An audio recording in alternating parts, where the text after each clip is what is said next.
Good morning everyone, this is Millie Goyal and we are back with the new topic today, that is the periodic properties. In the last lecture we have discussed about the periodic table beta. ठीक है, अगर किसी भी बच्चे को उसमें कोई doubt है तो you can comment in the comment session, ठीक है, and clear your doubt. Understood? ठीक है, तो आज हम लोग उसी चैप्टर को, उसी टॉपिक को थोड़ा सा कंटिन्यू करेंगे. लास्ट लेक्चर में हम लोगों ने पीरियोडिक टेबल के बारे में पढ़ा कि पीरियोडिक टेबल का क्लासिफिकेशन कैसे होता है, एलिमेंट्स का अरेंजमेंट किस बेसिस पे होता है, पीरियोडिक लॉ के बारे में पढ़ा, मॉडर्न पीरियोडिक लॉ के बारे में पढ़ा, what is the difference between in these two laws, ये भी हम लोगों ने स्टडी किया.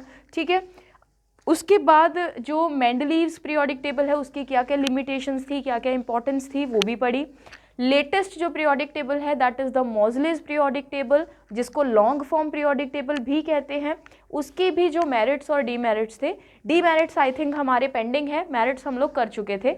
पूरा हम लोगों ने यहाँ पे ड्रॉ करके दिखाया था. जिस बच्चे ने वो लेक्चर नहीं देखा है बेटा, you can go back and check out that lecture also. ठीक है, तो वो इस चैप्टर का बेस है. इस आपके जो पीटेड एग्जाम में क्वेश्चन आएंगे उसमें से डायरेक्ट क्वेश्चन जो है वो बनते हैं, इसलिए उस लेक्चर को मिस मत कीजिएगा. ठीक है, तो आज हम लोग वहीं से स्टार्ट करेंगे बेटा जी कि जो मोज़ले का पीरियोडिक टेबल है, जिसको हम लोग मॉडर्न पीरियोडिक टेबल भी बोलते हैं and long form periodic table भी बोलते हैं, उसके डीमेरिट्स क्या क्या हैं. ठीक है, तो डीमेरिट्स उसका सबसे बड़ा जो है बेटा, उसने हाइड्रोजन की जो पोजीशन है उसको जस्टिफाई नहीं किया है.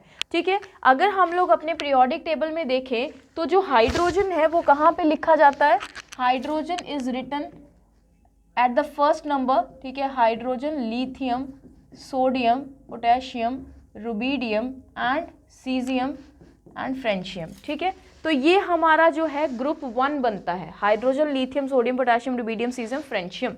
Where francium is the radioactive element, जिसको हम लोग नॉर्मल केमिस्ट्री में स्टडी नहीं करते हैं, they are studied in nuclear chemistry. ठीक है, तो ये जो रेडियो एक्टिव है, 7th पीरियड के ऑलमोस्ट सारे के सारे एलिमेंट्स जो हैं they are radioactive in nature. ठीक है, आपको पेपर में ये भी क्वेश्चन पूछ सकते हैं कि which of the following element is radio active. तो रेडियो एक्टिव क्या होते हैं बेटा, जो रेडियो एक्टिविटी को शो करते हैं, जिसमें से अलग अलग तरह की अल्फा, बीटा, गामा, 3 तरह की रेडिएशंस होती हैं जो बाहर निकलती हैं. ठीक है, this topic is covered under the nuclear chemistry, so इसको हम लोग यहाँ पे डिटेल में नहीं करेंगे. अंडरस्टूड? बस आप ये बात याद रखिएगा कि जो 7th पीरियड के एलिमेंट्स हैं they are radioactive in nature. तो हम लोग ग्रुप 1 में जनरली इन 5 एलिमेंट्स के साथ डील करते हैं. Group 1 is all about lithium, sodium, potassium, rubidium and caesium. ठीक है, जो इसको शॉर्ट फॉर्म में याद करते हैं वो इसको अक्सर ऐसे करते हैं कि लीना की रूबी से फ्रेंडशिप. ठीक है, तो ये फ्रेंडशिप वाला FR जो है वो रेडियो एक्टिव नेचर का होता है. तो ये 5 एलिमेंट्स जो हैं they are covered under the group 1. Understood? Now, what about this hydrogen? Hydrogen has atomic number 1, mass number is also 1. ठीक है, हाइड्रोजन एक ऐसा एलिमेंट है जिसमें कोई न्यूट्रॉन नहीं होता है बेटा. ठीक है, आपको पेपर में ये क्वेश्चन पूछा जा सकता है कि which of the following element does not contain any neutron. ठीक है, तो neutron and protons they are present inside the nucleus and electrons are revolving around. ठीक है, तो ये जो हमारा टॉपिक है हम लोग स्ट्रक्चर ऑफ एटम में कवर करेंगे इन द नेक्स्ट लेक्चर. तब तक हम लोग इसके बारे में पढ़ते हैं कि हाइड्रोजन जो है इसकी पोजीशन जस्टिफाइड क्यों नहीं है. हाइड्रोजन जो है बेटा, ये जो इसका नेचर है, it is a non metal, rest of the group is metal. ठीक है, तो ये जो बाकी के सारे एलिमेंट्स हैं ये सारे के सारे मेटल्स हैं, लेकिन जो हाइड्रोजन है it is non metal.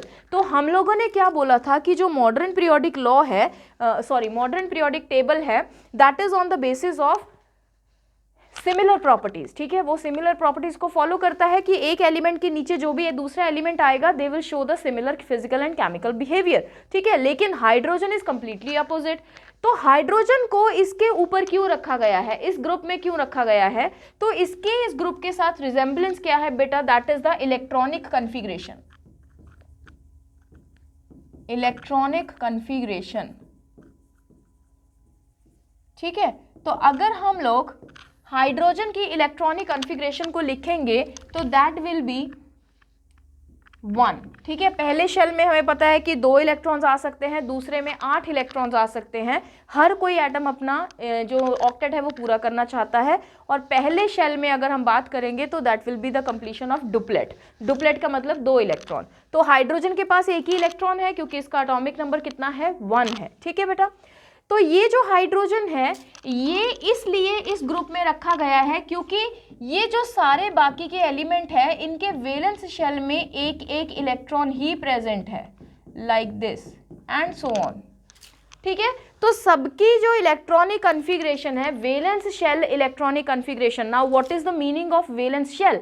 Valence shell क्या होता है? वैलेंस शेल होता है बेटा सबसे बाहर वाला शेल, आउटर मोस्ट शेल, ठीक है। जैसे ये हमारे पास एक न्यूक्लियस है, this is the first shell, this is the second shell, this is the third shell, ठीक है। तो ये जो न्यूक्लियस है इसमें प्रोटॉन प्लस न्यूट्रॉन पड़े होते हैं and electrons are revolving around the nucleus like this, ठीक है। न्यूक्लियस के अराउंड वो घूमते हैं। तो पहले शेल में मैक्सिमम, जिसको के शेल बोलते हैं, मैक्सिमम कितने इलेक्ट्रॉन आ सकते हैं, 2। अगर इसमें 2 आ गए तो इसका मतलब होता है कि डुप्लेट कंप्लीट हो गया है, ठीक है। दूसरे शेल में मैक्सिमम कितने आ सकते हैं, 8, मैक्सिमम 5, 6, 7, 8, ठीक है। एंड आखिरी वाले शेल में अगर मैं एक इलेक्ट्रॉन को फिल कर दूं, so this will be the atomic representation of sodium atom. ये सोडियम एटम का रिप्रेजेंटेशन है, दिस वन 281, इसका एटॉमिक नंबर इज 11। तो हमें 11 इलेक्ट्रॉन्स को फिल करना है, ठीक है। तो वो इस तरह से फिल होंगे। तो इसका मतलब ये हुआ बेटा हाइड्रोजन को ग्रुप 1 में रखने का कारण क्या है, वो ये है कि इनका जो लास्ट शेल का इलेक्ट्रॉन है सब में एक एक इलेक्ट्रॉन है, हर एक एलिमेंट में एक एक इलेक्ट्रॉन प्रेजेंट है, ठीक है। सो इसलिए इनका जो इलेक्ट्रॉनिक कॉन्फ़िगरेशन है वो मैच करता है, वो रिजेंबल करता है, जिसकी वजह से इसको फर्स्ट ग्रुप में रखा गया है। लेकिन ऑन द अदर हैंड इसका जो रिजेंबलेंस है that is with the group 17 also. Group 17 कौन सा है, that is the halogen group. हम लोगों ने लास्ट लेक्चर में भी किया था, fluorine, chlorine, bromine, iodine and astatine. Again astatine that is 80 is radio active, तो इसको हम लोग नहीं स्टडी करते हैं, ठीक है, नॉर्मल केमिस्ट्री में नहीं स्टडी करते हैं। तो जो ये ग्रुप है बेटा ये सिर्फ 4 एलिमेंट्स का बचता है, fluorine, chlorine, bromine and iodine. तो ये 4 एलिमेंट्स का एक ग्रुप है। अब इनका देखते हैं, ये सारे के सारे क्या है बेटा, दीज आर नॉन मेटल्स। तो पहली रिजेंबलेंस क्या हुई कि ये सारे भी नॉन मेटल्स हैं और हाइड्रोजन भी क्या है, नॉन मेटल है, ठीक है। सेकेंड रिजेंबलेंस क्या है कि इनको, इसकी जो कॉन्फ़िगरेशन है दैट विल बी 2-7, ठीक है। इसका एटॉमिक नंबर 9 होता है, इसका 17, इसका आई थिंक 35, ठीक है, विल चेक। तो ये हो गया 17 का क्या बन जाएगा, 287, ठीक है। तो ये क्या बन जाएगा, 2887, ऐसा बन गया। तो इनके जो वैलेंस शेल में सबके कितने इलेक्ट्रॉन हैं, 7-7 इलेक्ट्रॉन हैं। तो इनका बेटा अपना ऑक्टेट पूरा होने के लिए हमें सिर्फ एक इलेक्ट्रॉन की ज़रूरत है, ठीक है। ऑक्टेट को पूरा करने के लिए सिर्फ और सिर्फ एक इलेक्ट्रॉन की ज़रूरत है।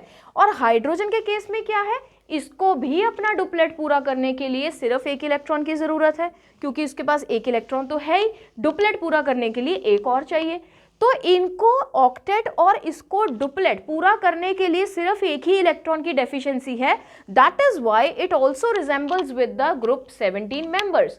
तो दोनों के साथ इसकी रिजेंबलेंस भी है और डिसिमिलैरिटीज भी हैं। तो इस वजह से इसकी जो पोजीशन है बेटा that is still contradictory and it is not justified yet, ठीक है। तो हमारा जो मोज़ले का पीरियोडिक टेबल है that is on the basis of the atomic numbers, ठीक है, मॉडर्न पीरियोडिक लॉ के अकॉर्डिंग, इसलिए वो पूरे का पूरा इलेक्ट्रॉनिक कॉन्फ़िगरेशन के ऊपर बेस्ड है, ठीक। उसके हिसाब से ही वो डिज़ाइन किया गया है, जिसकी वजह से हाइड्रोजन को लिथियम वाले ग्रुप में या ग्रुप नंबर 1 में कंसिडर किया जाता है। Understood? So this is the reason behind the presence of hydrogen in the group 1।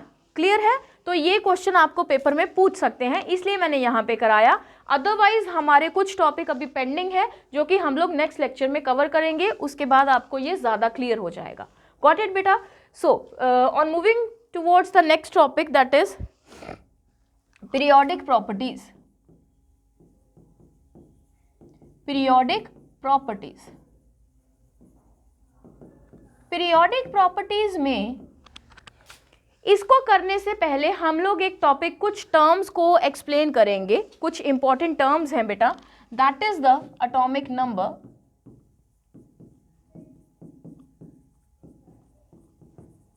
And mass number.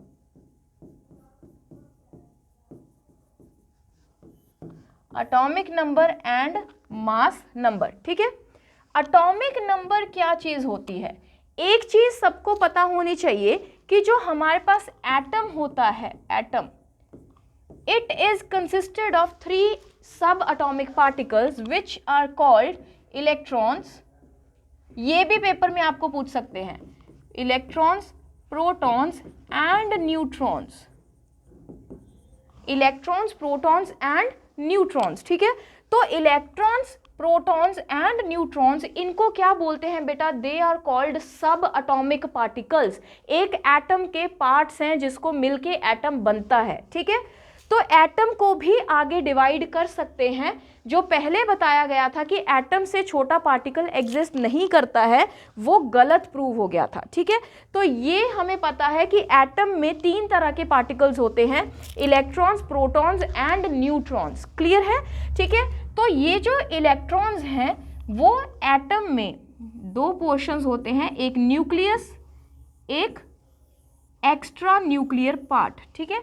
तो ये जो है बेटा, ये किसमें? Electrons, they are revolving in these shells. ये जो सर्कुलर पाथ बने हुए हैं, इलेक्ट्रॉन्स इसमें रिवॉल्व करते हैं। और ये जो न्यूक्लियस है, न्यूक्लियस के अंदर क्या पड़ा होता है? Proton and neutron. Understood? Proton and neutron are present inside the nucleus and electrons are revolving around the nucleus. तो ये क्वेश्चन पेपर में आपको पूछ सकते हैं, ठीक है। तो यहाँ पे जब हम एटॉमिक नंबर की बात करते हैं बेटा, तो एटॉमिक नंबर का डेफिनेशन क्या है? The number of protons in any atom is called atomic number. The number of protons in any atom is called atomic number. ठीक है। अब ये जो नंबर ऑफ प्रोटॉन्स है बेटा, वो एग्जैक्टली इक्वल होते हैं नंबर ऑफ इलेक्ट्रॉन्स के। Number of protons and electrons are always equal in an atom.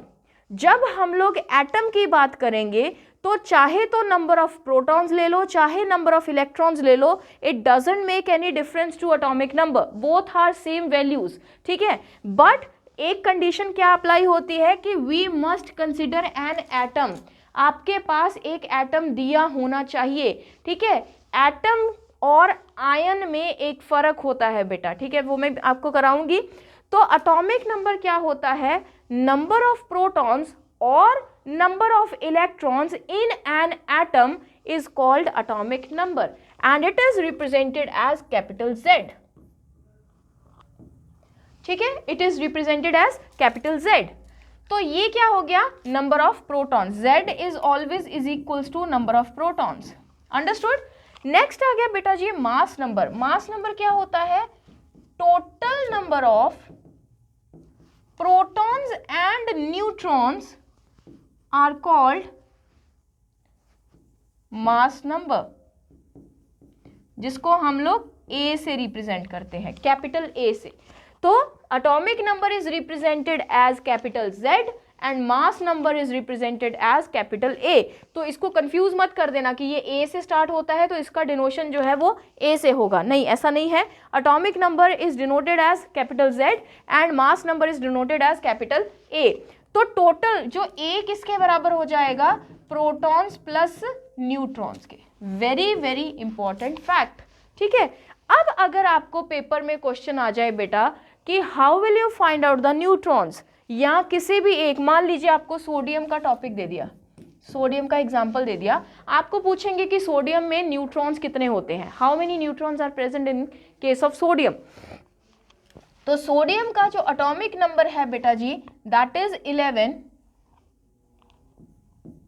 And mass number is 23, ठीक है।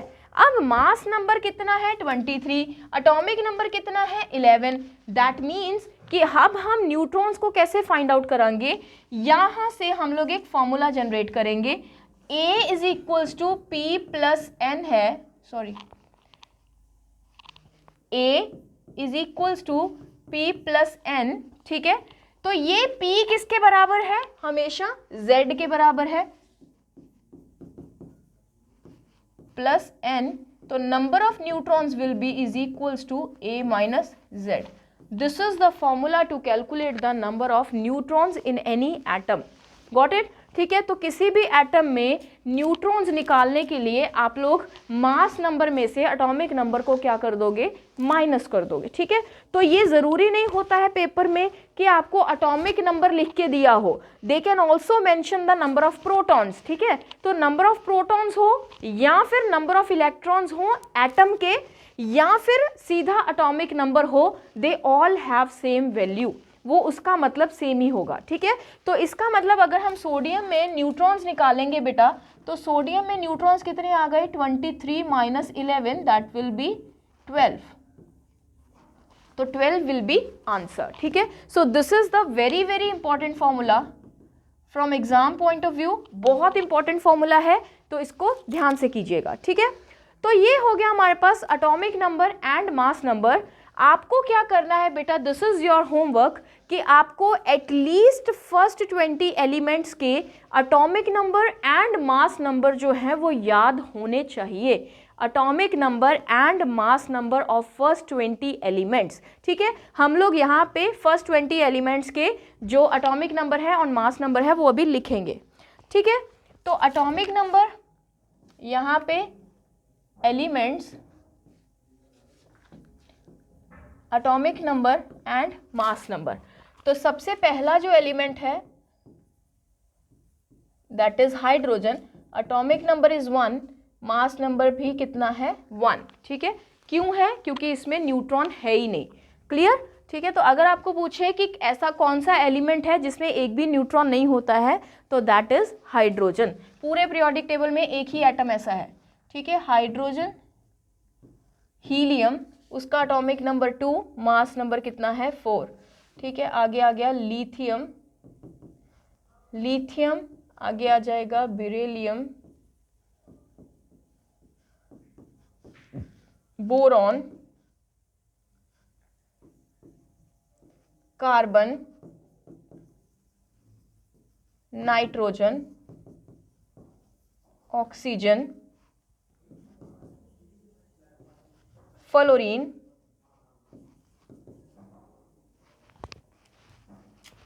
फ्लोरीन,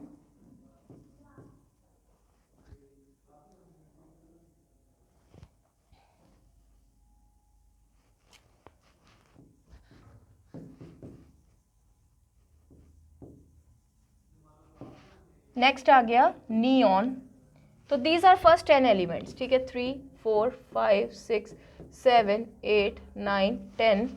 इसका जो लिथियम का है बेटा, मास इज 7, बेरिलियम का दैट इज 9, बोरॉन का 10, कार्बन का 12, नाइट्रोजन का 14, ऑक्सीजन का 16, फ्लोरीन का 19 एंड नियॉन का 20, ठीक है। तो this is the atomic number and atomic mass of first 10 elements. आज के लेक्चर में हम लोग ये फर्स्ट 10 एलिमेंट्स को याद करेंगे, ठीक है। तो hydrogen, helium, lithium, beryllium, boron, carbon, nitrogen, oxygen, fluorine and neon, these are first 10 elements of the periodic table, ठीक है। तो ये इसका एटॉमिक नंबर है और ये इसका मास नंबर है। अगर आप लोग नंबर ऑफ न्यूट्रॉन्स निकालोगे तो वो क्या आ जाएगा, A माइनस Z करके निकाल सकते हो। गॉट इट एवरीवन, ठीक है। तो ये तो था हमारे पास, दो टर्म्स को हम लोगों ने इंट्रोड्यूस किया। पीरियोडिक प्रॉपर्टीज़ में ये कॉन्सेप्ट जो है वो बेटा यूज़ होता है, इसलिए मैंने आप लोगों को ये बीच में कराया। Otherwise this is the concept of, this is the topic of structure of atom, तो हम लोग उसमें भी करेंगे इसको। टिल देन आप लोग इस 10 एलिमेंट्स को याद करोगे, उसके एटॉमिक नंबर एंड उसके मास नंबर्स, क्लियर है। चलो अब हम लोग आते हैं वापस अपना पीरियोडिक प्रॉपर्टीज पे। पीरियोडिक प्रॉपर्टीज, ठीक है। तो पीरियोडिक प्रॉपर्टीज जो हमें करनी है बेटा, the first one is atomic size, or even we can say atomic radius or atomic radius, ठीक है। उसके बाद आता है हमारे पास अगला जो है atomic size, atomic radius के बाद बेटा the next one is valency, ठीक है। valency is the very very important topic। अगला जो है property that is the metallic nature, ठीक है। ये हो गया तीन तरह की पीरियोडिक प्रॉपर्टीज को हम लोग स्टडी करेंगे for the PTET exam. PTET exam में आपको ये तीन तरह की प्रॉपर्टीज के ऊपर क्वेश्चन आ सकता है। सबसे पहले बेटा बात करेंगे कि एटॉमिक साइज या फिर एटॉमिक रेडियस क्या होता है। एक एटम में मैंने आप लोगों को अभी ड्रॉ करके बताया था कि ये जो एटम होता है इसके सेंटर में क्या आएगा, nucleus. This is the first shell, second shell, third shell, fourth shell and so on. कितने भी हो सकते हैं, अनलिमिटेड शेल्स, ठीक है, हो सकते हैं। तो इस न्यूक्लियस से लेके बेटा लास्ट शेल के इलेक्ट्रॉन तक का डिस्टेंस जो होता है, लास्ट शेल मतलब वेलेंस शेल, ठीक है। लास्ट शेल को क्या बोलते हैं, वेलेंस शेल। सेकेंड लास्ट को क्या बोलते हैं, penultimate shell. Penultimate shell and third last को क्या बोलते हैं, antepenultimate shell.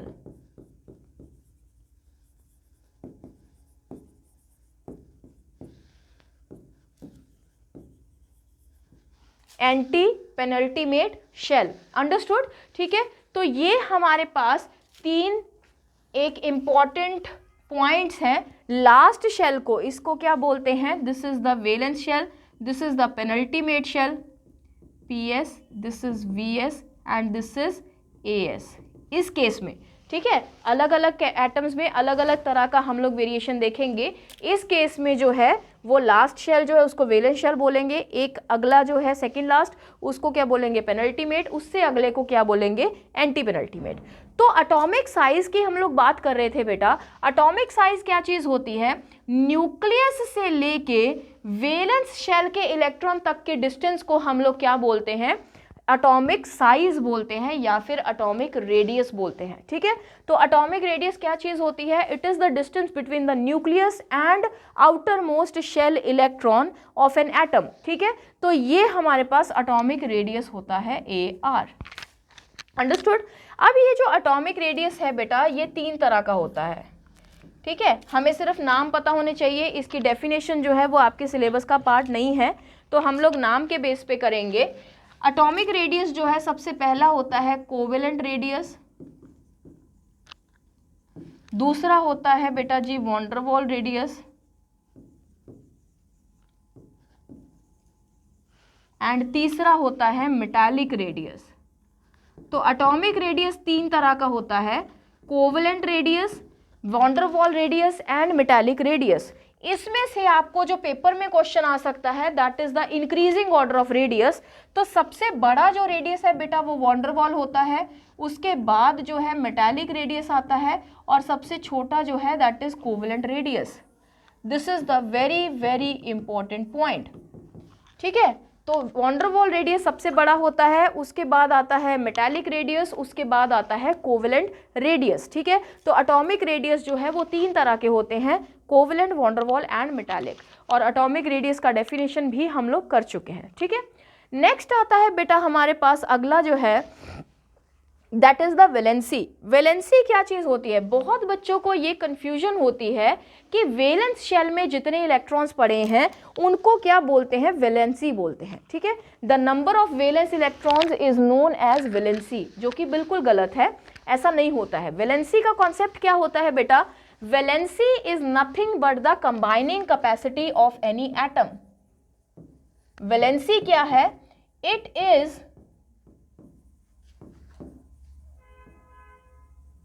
the combining capacity of any atom, ठीक है। वैलेंसी हमेशा एटम की होगी।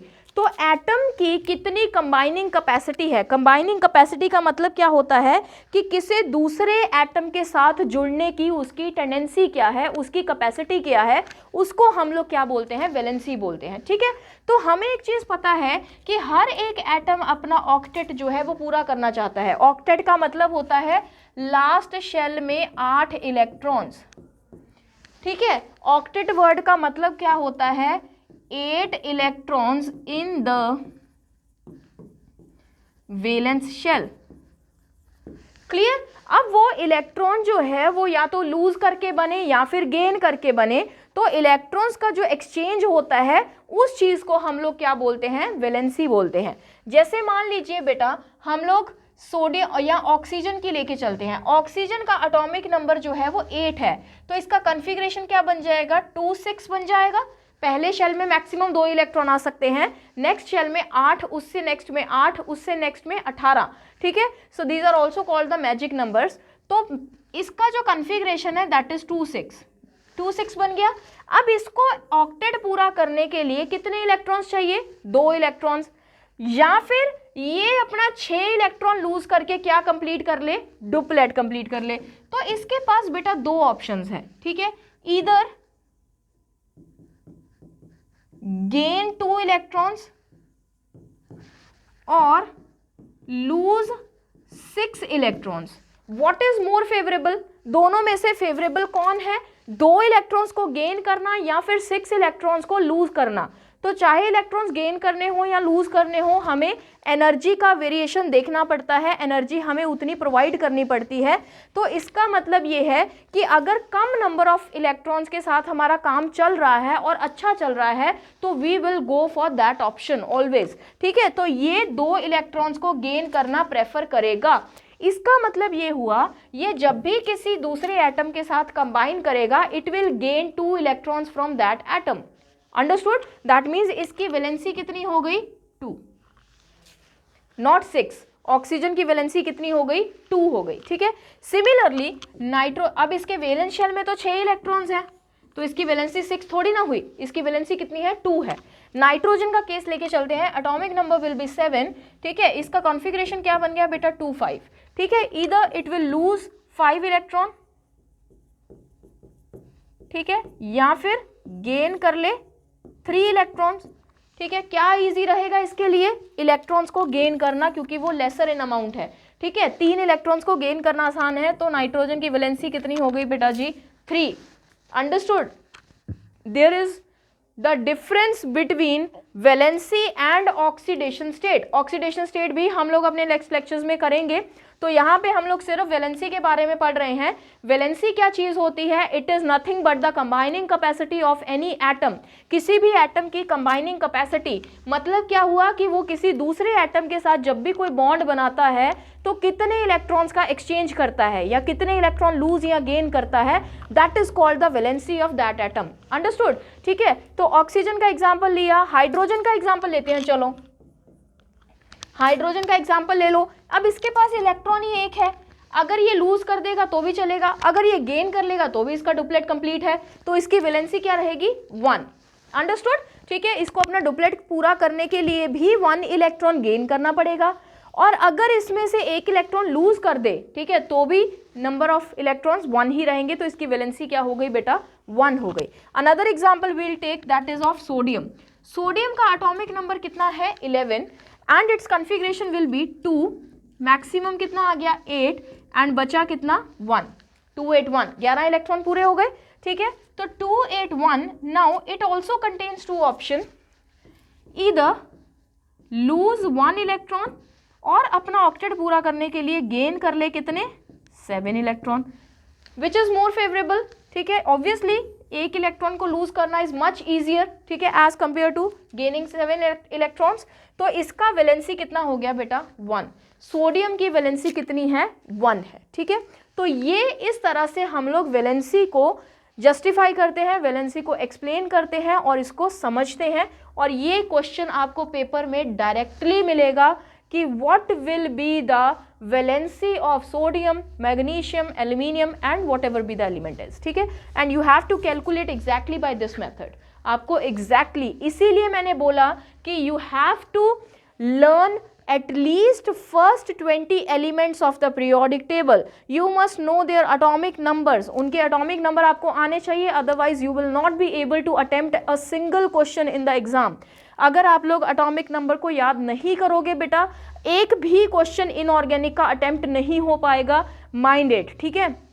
तो अगर आप कर लोगे तो आपको क्वेश्चन बहुत ही आसान लगेंगे। आपको खुद पता चल जाएगा जब आप क्वेश्चन करोगे कि आपको एटॉमिक नंबर नहीं आता है, तो you will not even able to start that question. आप सोच भी नहीं पाओगे कि इसको करें कैसे, ठीक है। तो अगर एटॉमिक नंबर आता है तो क्वेश्चन सॉल्व है, उसमें कोई बचेगा ही नहीं करने वाला। चलो ऑन मूविंग अहेड, हम लोगों का जो नेक्स्ट पीरियोडिक प्रॉपर्टी है that is the metallic behaviour. जो मेटालिक बिहेवियर होता है बेटा,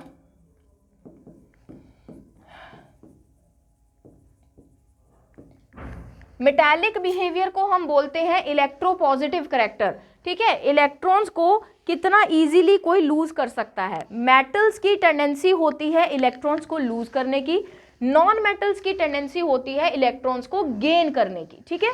तो जो इजीली इलेक्ट्रॉन लूज कर सकता है उसका मेटालिक बिहेवियर ज़्यादा होगा as compare to the other non metal, ठीक है। तो नॉन मेटल जितने भी हैं और मेटल्स जितने भी हैं उनके बेसिस पे आपको ये क्वेश्चन पूछा जा सकता है कि which of the following will show the metallic behaviour. नीचे दिए गए 4 ऑप्शंस में से कौन मेटालिक बिहेवियर शो करेगा, तो वो आप लोगों को पता होना चाहिए कि इनमें से कौन सी मेटल है, ठीक है। तो ये हमारा हो गया बेटा मेटालिक बिहेवियर। एक हमारा टॉपिक इसी के साथ रिलेटेड है, nature of oxide. Nature of oxide. Oxide क्या चीज होती है? जब भी कोई सब्सटेंस से ए ऑक्सीजन के साथ डायरेक्ट बॉन्ड बनाता है तो that is called oxide. Oxygen के साथ डायरेक्ट बॉन्ड होना इज कॉल्ड ऑक्साइड, उसको ऑक्साइड बोलते हैं। तो ऑक्साइड का नेचर क्या होता है, इसको आप लोग चाहे क्रैम करो चाहे कैसे भी करो, मेटल ऑक्साइड्स जो हैं बेटा they are always basic in nature and non-metal oxides are always acidic in nature, ठीक है। इनमें 2 एक्सेप्शंस हैं, that is aluminium and zinc. Aluminium का ऑक्साइड जो कि क्या होता है Al2O3 एल्यूमिनियम ऑक्साइड, और जिंक का ऑक्साइड होता है ZnO। Aluminium oxide and zinc oxide, they both are amphoteric in nature, neither acidic nor basic but amphoteric in nature, ठीक है। ये होते हैं amphoteric in nature. Amphoteric nature वो होता है बेटा जो एसिडिक प्रॉपर्टीज भी शो करते हैं और बेसिक प्रॉपर्टीज भी शो करते हैं, they are called amphoteric. This is the very very important question, exams में आ चुका है लास्ट ईयर के एग्जाम्स में, तो इसको प्लीज ध्यान से कीजिएगा, रिपीट होने के चांसेस होते हैं क्योंकि ये 2 ही एग्जाम्पल्स हैं हमारे काम की, ठीक है। एसिडिक, अदरवाइज कोई भी मेटल होगी तो बेसिक होगा, कोई भी नॉन मेटल होगी तो एसिडिक होगा, लेकिन एल्यूमिनियम और जिंक आ गया तो they will be amphoteric oxide. Understood? So this is all about the periodic properties beta and today's lecture as well, ठीक है। In the next lecture we will come with a new topic, again a very important topic, so please don't miss the lecture. Till then thank you so much. अगर किसी को कोई भी doubt है तो आप कमेंट सेशन में message करके पूछ सकते हो। Thank you.